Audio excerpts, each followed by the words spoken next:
Hollywood TV.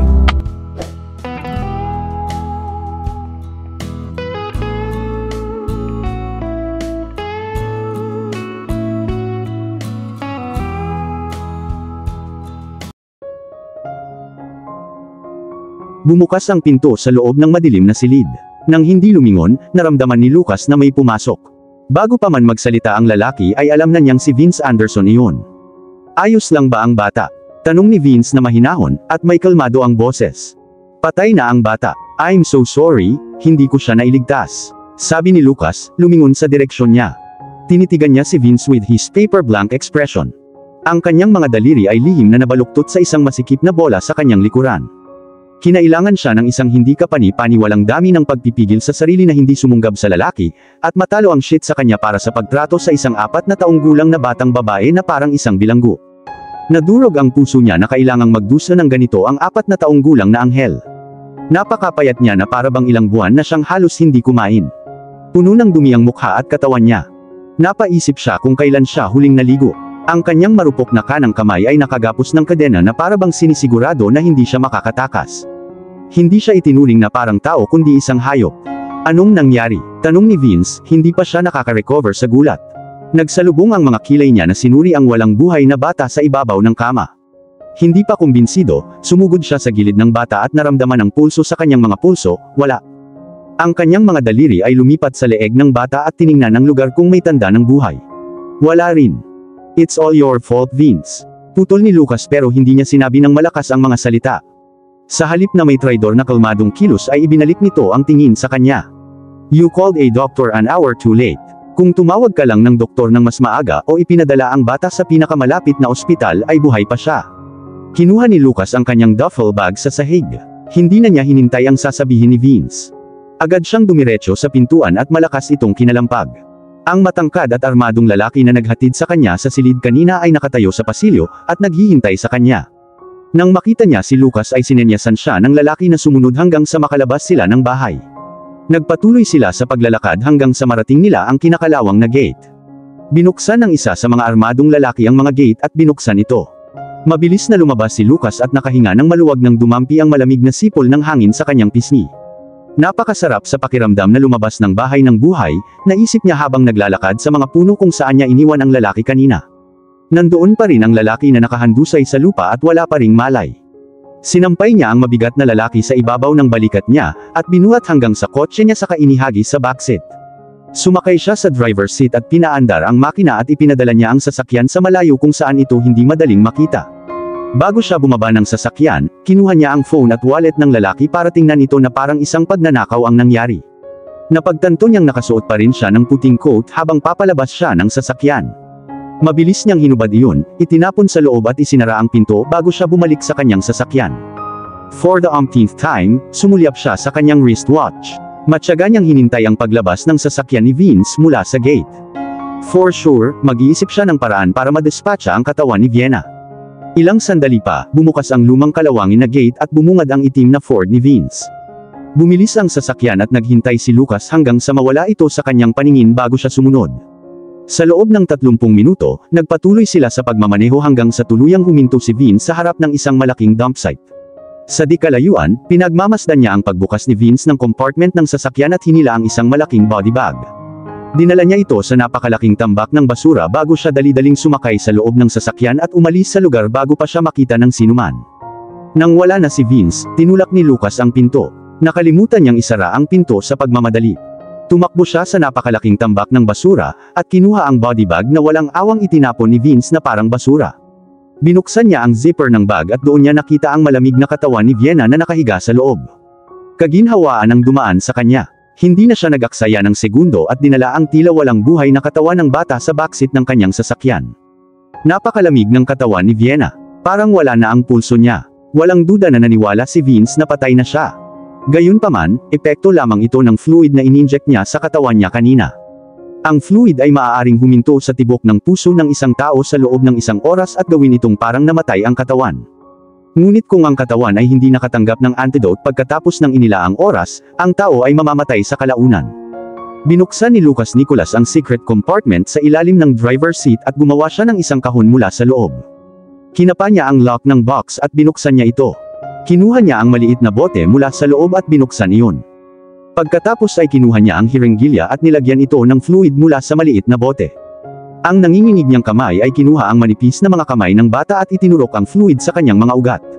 Nang marinig niya ang mahinang paghinga ng bata ay nagpakawala siya ng hininga na hindi niya namalayang nakahawak pa pala siya. Napakagaan ng loob niya na nagawa niyang ilayo si Vienna sa masamang pagkakahawak ni Vince Anderson. Pakiramdam niya ay may malaking bagay siyang naabot sa pagkakaalam na ang kaawa-awang bata ay nasa labas ng impyerno kung saan siya ikinulong ng kanyang tiyuhin. Matapos niyang masigurado na nakasecure si Vienna sa likurang upuan ng sasakyan, lumabas siya, isinara ang pinto sa backseat at sumakay sa driver's seat. Buhay na buhay ang makina at itinulak niya ang accelerator para mabilis siyang makarating sa ospital. Ibinato niya ang madalas na sulyap sa backseat ng kanyang sasakyan, tinitingnan kung ayos lang si Vienna. Ligtas na siya ngayon, bulong niya sabay buntong hininga ng maluwag. Pinagmasdan ni Lucas ang maliit na batang babae na nakahiga sa kama ng ospital, at halos maiyak siya nang palitan siya ng nurse ng puting hospital gown, at nakita niya ang purple na mga pasa sa buong katawan nito. Mahigpit na nakakuyom ang kanyang mga kamao, ang kanyang mga mata ay gumagala sa kanyang sobrang manipis na katawan.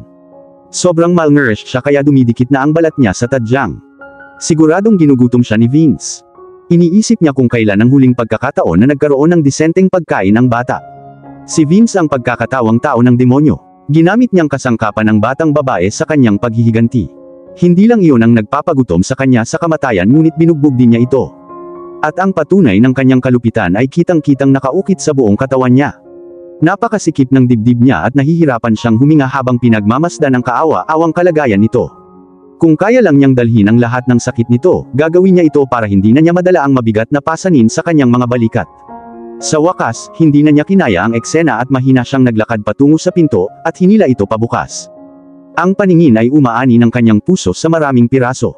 Kung pinagpatuloy niya ang pagmamasid sa kanya ng kaunti pa, hindi na niya mapigilan ang kanyang mga luha. Nakakadurog ng puso ang panunood kay Vienna sa ganoong kalagayan.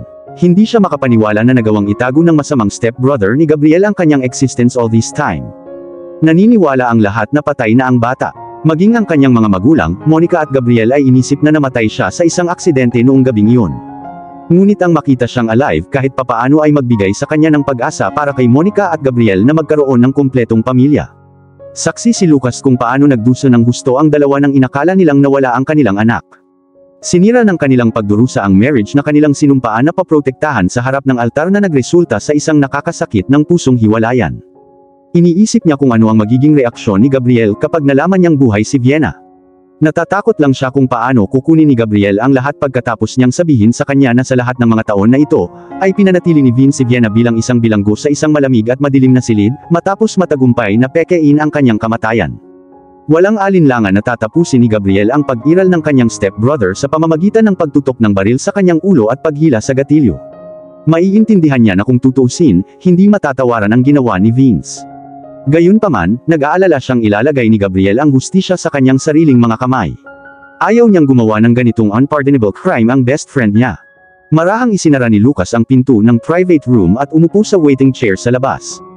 Isinubsob niya ang kanyang mukha sa kanyang mga palad. Siya ay labis na nag-aalala para sa batang babae.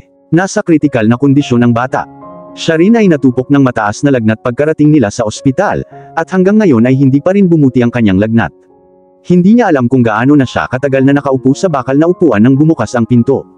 Lumabas ang doktor mula sa loob at napansin ni Lucas ang pagkunot ng noo nito. Hindi maganda, malungkot niyang naisip. Mabilis siyang umalis sa kinauupuan niya at naglakad patungo sa doktor. Pagkatapos ng mabilis at mahabang hakbang, narating niya ang kanyang tagiliran. Ang pasyente ay labis na mapalad na siya ay mabilis na isinugod sa ospital, siya ay nakarating sa oras. Namatay siya kung hindi siya pumunta rito kaagad. Panimula ng doktor, pinananatili ang mukha na walang emosyon. Alam din ni Lucas, mahina ang heartbeat ni Vienna nang makarating sila sa ospital. He even thought she was going to make it. Nakaluwag ang malaman na lumalaban siya para manatiling mabuhay. Napalunok siya ng mariin saka huminga ng malalim. Nang mabawi niya ang kanyang boses ay nagtanong siya, magiging maayos ba ang bata? Bago pa man siya magtanong ay alam na niya ang sagot, pero gusto niya itong marinig mula sa kanya. Sa ngayon, hindi ko maipapangako na magiging maayos siya. Mataas pa rin ang lagnat niya. Ang pinakamagandang bagay na magagawa natin sa ganitong sitwasyon ay ang manalangin habang naghihintay ng mga resulta. Naikuyom niya ang kanyang kamao sa isang mahigpit na bola dahil sa pagkadismaya. Gusto niyang iuntog ang kamao sa pader para mabawasan ang galit na nararamdaman, pero pinigilan niya ang sarili. How he wished Vince was here, para masuntok niya ang mukha niya ng maraming beses. Nag-excuse ang doktor na gawin ang kanyang mga rounds at umalis. Nang mag-isa si Lucas, lumuhod siya sa upuan para alalayan. Pakiramdam niya ay naubos ang lahat ng energy mula sa kanyang katawan. Mabilis na lumipas ang 3 araw ngunit nanatiling walang malay si Vienna. Totoo, humupa ang kanyang lagnat, at tiniyak ng doktor na stable na ang kanyang kondisyon at walang dapat ipag-alala, ngunit tila hindi siya mapakali. Hindi siya magiging okay hanggat hindi nagising ang bata. Umupo si Lucas sa upuan sa tabi ng kanyang kama at hinawakan ang kanyang kamay sa kanyang sarili. Parang anghel si Vienna habang natutulog. Ang hirap isipin na may mananakit sa kanya. Pero ngayong kasama niya ito, walang makakasakit sa kanya ngayon. Mamamatay muna siya bago may mangahas na saktan siya. Alam niyang dapat niyang tawagan si Gabriel at sasabihin sa kanya na buhay pa ang kanyang anak. Ngunit hindi niya makuha ang lakas ng loob na gawin iyon. Dapat muna niyang ilihim si Vienna sa ngayon, nagpasya siya. Kapag gumaling ang bata, doon na niya sasabihin kay Monica at Gabriel ang totoo. Ngunit sa ngayon, dapat niyang itago ang lahat sa kanyang sarili. Ito ay para sa kaligtasan ng lahat.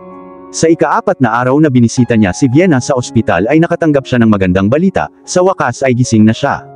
Dali-dali siyang pumunta sa kwarto niya at naabutan niya itong nakaupo sa kama, nakatitig sa kanya ang malalaking kalkuladong mga mata nito. Vienna, mahinang sabi nito habang nakatingin sa kanya na may blankong papel na ekspresyon.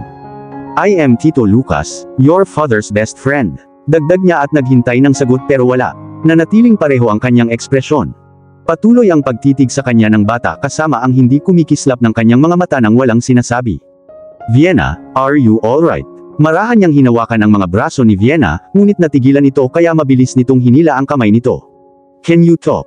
Tanong niya, lalong lumaki ang pag-aalala niya. Ginalaw-galaw ng bata ang kanyang bibig, ngunit laking gulat niya, walang salitang lumabas sa kanyang mga labi. Sa pangalawang pagkakataon ay tinanong ni Lucas si Vienna, ngunit ang nakakaawang bata ay nagmamadaling umiling at nagsimulang tumulo ang mga luha sa kanyang maputlang pisngi. Marahas na yumanig ang balikat ni Vienna, ngunit sa kabila ng kanyang pag-iyak ay walang boses na nanggagaling sa kanyang tuyong labi. Napatitig siya sa bata, gulat at nawala. Sa unang pagkakataon sa buhay niya, wala siyang masabi. Ibinuka niya ang kanyang mga labi para sabihin sa kanya na magiging maayos ang lahat, ngunit nagulat siya nang hindi niya masabi ang mga salita ng malakas. Sa halip ay niyakap niya ang bata. Iyon lang ang suportang maibibigay niya sa kanya. Pinsan siya ni Gabriel at iyon ang naging pamangkin niya si Vienna. Ngunit kahit na hindi niya ito pamangkin, ibibigay niya sa kanya ang parehong suporta na ibinibigay niya sa kanya ngayon. Natigilan ang bata ngunit hindi ito tumutol. Patuloy siya sa pag-iyak sa dibdib niya. Kinapa niya ang panyo sa loob ng kanyang bulsa. Nang matagpuan niya ito ay pinunasan niya ang mga luha sa mata nito. Nakakagaan siguro ng dibdib niya sa pag-iyak. Nang tuluyang humupa ang kanyang emosyon, kinuha niya ang panyo sa kanyang mga daliri at pinatuyo ang kanyang mga mata na may luha. Ibinalik niya ang panyo sa kamay nito at binibigkas ang mga salitang thank you. Binitawan niya ito at ngumiti ng matamis. Si Vienna ang inaasam niyang anak na babae. Siya at si Alexandria ay hindi nabiyayaan ng isang anak. Marahil, may valid reason ang Diyos para hindi siya bigyan ng anak.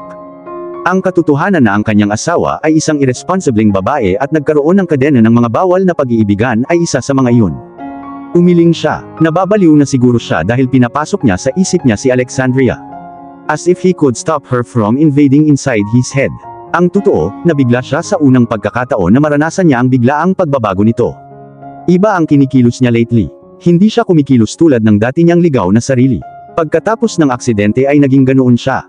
Si Alexandria ay naglalaban ng kanyang mga damit, naglilinis ng bahay, dinadala ang kanyang aso sa paglalakad, at ang pinakakapansin-pansing gawain na hindi niya mapaniwalaan hanggang ngayon ay ang pagluluto ng breakfast, lunch, at dinner araw-araw. Ayaw ni Alexandria sa pagluluto lalo na sa paglalakad ng kanilang aso dahil allergic siya sa mga alagang hayop. Ang tanging bagay na siya ay mahusay sa paggastos ng kanyang pera. Iniisip niya kung ano ang dahilan ng kanyang matinding pagbabago. Bago ang aksidente ay hindi niya ginawa ang mga iyon. Marahil noong nasugatan niya ang kanyang ulo ay may ibang kaluluwa ang sumakop sa kanyang katawan. Iyon ay isang biro na sinabi niya sa kanyang sarili pagkatapos niyang mabigo mag-isip ng wastong dahilan kung bakit. Umungol siya at umiling. Sa pagkakataong ito ay matagumpay niya itong naalis sa kanyang isipan.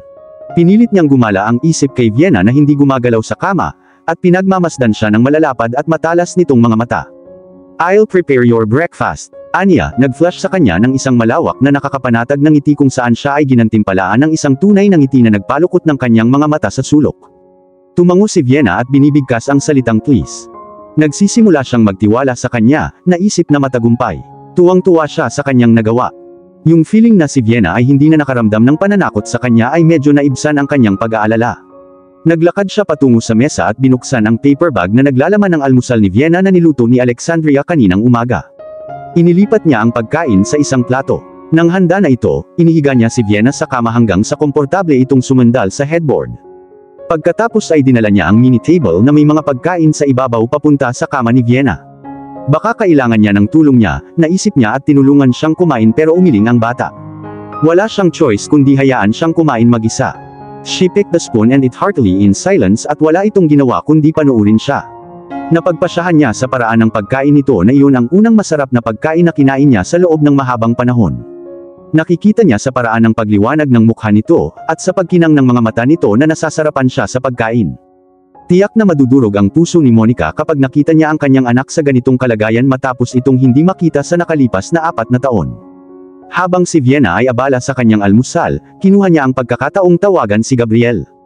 Hindi siya sigurado kung dapat niyang sabihin kay Gabriel na buhay pa si Vienna. Nanganganib ang buhay ni Gabriel, kung alam niyang alive ang kanyang anak ay inaasahang kukunin niya ito para manirahan kasama si Monica. At darating ang problema. May mga espiya si Vince na nagbabantay kay Gabriel. Malalaman niya kaagad na niloko siya ng isang impostor na doktor kung malalaman niyang alive si Vienna. Ayaw ni Lucas na madala ang bata pabalik sa gulo na ito. Sapat na ang paghihirap ng bata. Dapat niyang protektahan ang bata kahit na pansamantalang ilihim ito sa sarili niyang ama. Naglakad si Lucas patungo sa bintana para hindi marinig ni Vienna ang usapan. Nang sagutin ang telepono, hindi na nabigyan ng pagkakataon si Lucas na kumustahin man lang nang putulin siya ng kanyang matalik na kaibigan, at sabihin sa kanya na muntik na siyang mabaril kahapon, isa pang pakanan ni Vince na alisin si Gabriel sa larawan. Isang random na lalaki ang lumitaw mula sa kung saan nang umalis si Gabriel sa mansyon ni Madam Stella at sumugod sa kanya sa pagtatangkang isaksak ang punyal sa kanyang dibdib. Nang mabigo ang salarin, dinukot nito ang baril na nakatago sa kanyang sinturon at sinubukang barilin ngunit hindi sapat ang kanyang lakas para mapabagsak si Gabriel. Nakuha niya ang baril bago ito pumutok at pinalo ang salarin hanggang sa bumagsak ito sa sahig at nawalan ng malay. Sa police station, tikom ang bibig ng salarin at wala silang magagawa kundi panatilihin ang salarin sa likod ng mga bar para sa tangkang pagpatay at hintayin iyon hanggang siya ay magtapat. Walang ibang pagpipilian si Gabriel kundi ang gumawa ng marahas na aksyon upang gawin ang unang hakbang upang maisagawa ang kanyang paghihiganti, ay tanggalin si Vince bilang CEO ng Anderson Company. Kinailangan ni Gabriel ang kanyang tulong at handa si Lucas na tumulong sa kanya. Balak ni Gabriel na lusutan ang opisina ni Vince at salakayin ang lugar para sa anumang bagay na makapagpapatunay sa kanyang stepbrother na nagkasala ng pangho-hold up. Si Vince ay nagnanakaw ng pera mula sa mga pondo ng kumpanya, upang matustusan ang kanyang pagkagumon sa pagsusugal. Nagawa ni Vince na itago ang kanyang mga kasalanan, ngunit hindi niya kayang panatilihin ang katotohanan magpakailanman. Nalaman ng isang empleyado ng kumpanya na loyal kay Gabriel at hindi kailanman tinuturing na bagong CEO si Vince na pinikinanghuli ang mga gastos ng kumpanya para mapagtakpan ang kanyang pagnanakaw.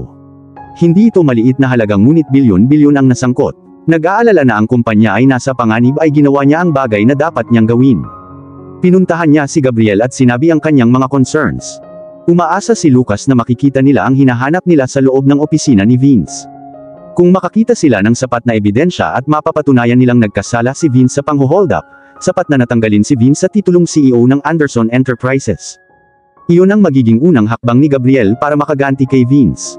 Si Lucas ay nakinig ng mabuti habang sinasabi ni Gabriel sa kanya ang kanyang buong plano.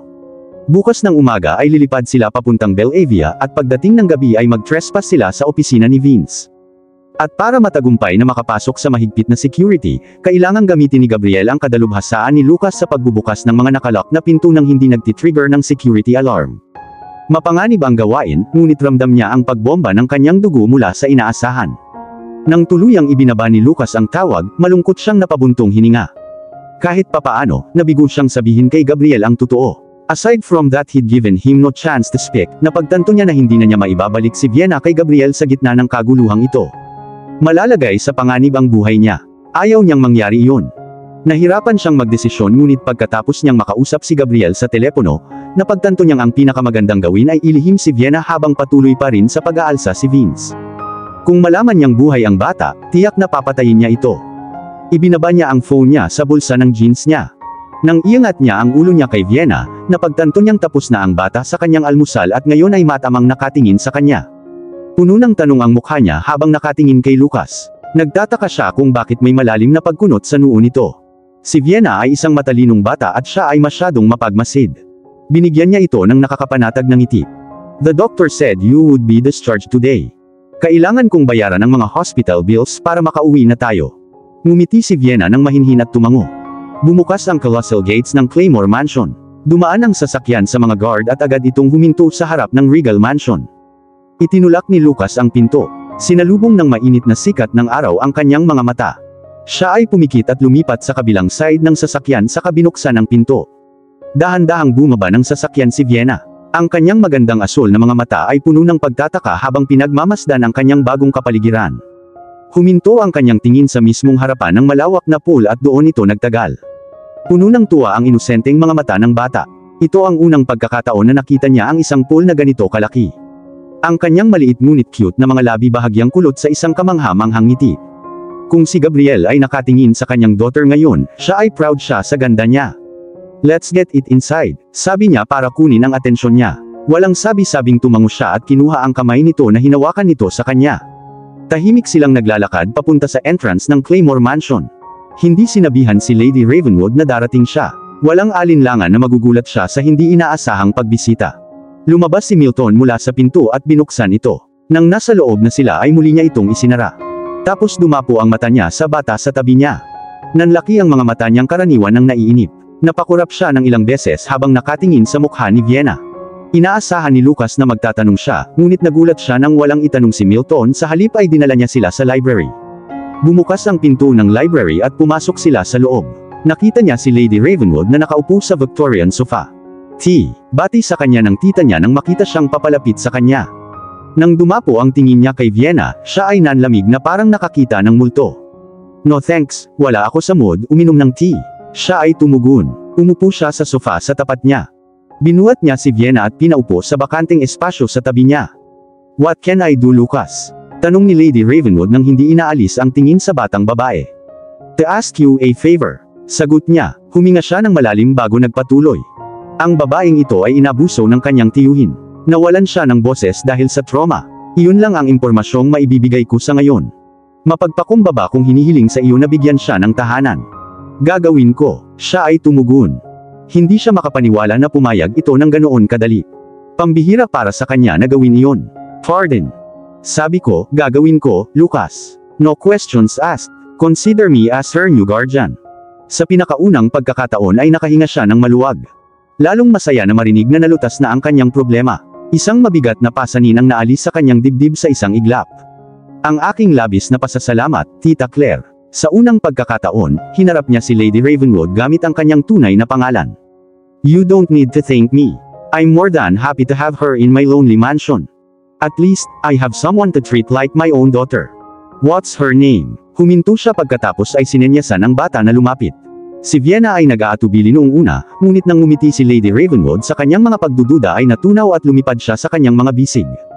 Her name is Vienna, sagot niya. Pinagmamasdan niya ang kanyang mga daliri sa malambot na kulot ng babae. What's a beautiful name? Bumulong si Lady Ravenwood, at tumayo mula sa kanyang kinauupuan. From now on, I would treat you like my child.